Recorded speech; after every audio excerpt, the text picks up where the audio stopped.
कि हमारा विपक्ष के माननीय सदस्यगण क्या बोलता है, हेमंत सोरेन का, चंपई सोरेन का दूसरा पार्ट है। हम गौरव से कहेंगे हम पार्ट 2 है। तारीख थी 5 फरवरी 2024। झारखंड विधानसभा के सत्र में तत्कालीन सीएम चंपई सोरेन खुद को हेमंत सोरेन पार्ट 2 बता रहे थे। तब हेमंत को जेल गए हुए कुछ हफ्ते ही बीते थे और हेमंत ने चंपई को राज्य की कमान सौंप दी थी। इसके बाद विधानसभा में चंपई ने खुद को हेमंत सोरेन पार्ट 2 गर्व से बताया था। लेकिन किसे पता था कि इस घटनाक्रम के महज 6 महीने बाद चंपई जेएमएम से नाता तोड़ने का न सिर्फ ऐलान कर देंगे बल्कि हेमंत सोरेन को भी पानी पी पी कर कोसेंगे। झारखंड के पूर्व सीएम और हेमंत सोरेन के वफादार कहे जाने वाले चंपई सोरेन ने झारखंड मुक्ति मोर्चा से काफी उठापटक के बाद अपना नाता तोड़ लिया। चंपई सोरेन ने साफ कर दिया कि वो 30 अगस्त को बीजेपी में शामिल होने जा रहे हैं।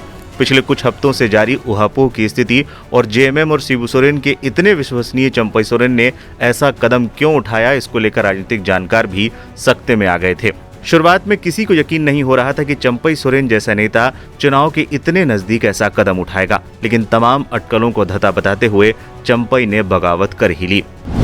हेमंत के जेल जाने पर सीएम बने थे चंपई। इस साल की शुरुआत में मनी लॉन्ड्रिंग मामले में तत्कालीन हेमंत सोरेन की नाटकीय गिरफ्तारी के बाद से चंपई सोरेन की कहानी शुरू होती है।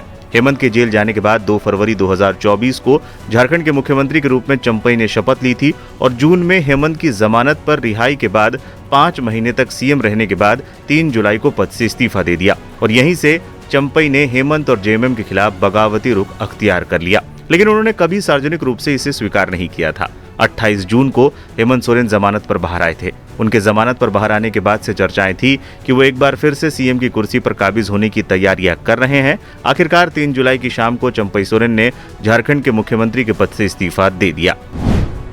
इस्तीफे के बाद बागी हुए चंपई।